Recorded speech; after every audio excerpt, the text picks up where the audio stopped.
విజయ్ తన జేబులోంచి ఒక చిన్న స్మోక్ గ్రెనేడ్ విసిరాడు. ఒక్కసారిగా పొగ వ్యాపించగా గన్మాన్లు అయోమయానికి గురయ్యారు. గ్రెనేడ్ శబ్దంనికి రామాచారి, నందరాజు బయటికి వచ్చారు. విజయ్ గన్మ్యాన్ దగ్గర గన్ లాక్కున్నాడు. విజయ్ రామాచారికి గురిపెట్టి అడిగాడు, గౌరీబిదనూరులో మొదటి మర్డర్ ఎందుకు చేశారు? అతను మా గుట్కా రాకెట్ ఫోటోలు తీశాడు. నిజం బయట పెట్టబోతున్నాడు, అందుకే చంపేశాం. ఈ రహస్యాన్ని ఎవ్వరూ బయట పెట్టలేరు.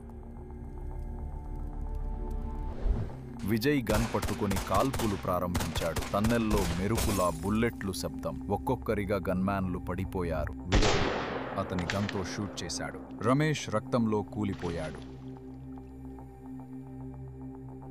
నందరాజు, రామచారి చివరి ప్రయత్నంలో డెటనేటర్ నొక్కారు. కానీ పేలుడు వారినే కప్పేసింది. టన్నెల్లో మంటలు, రాళ్లు పడుతున్నాయి.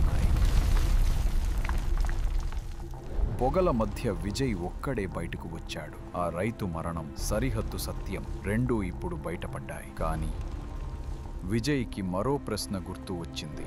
నందరాజు అనే పేరుతో వచ్చిన ఆ వ్యక్తి ఎవరు?